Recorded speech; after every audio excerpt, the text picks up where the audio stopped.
చక్కని సీతకి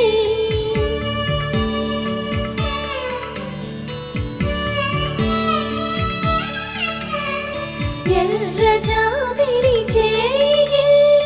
రాముడేడని అడుగుతుంటే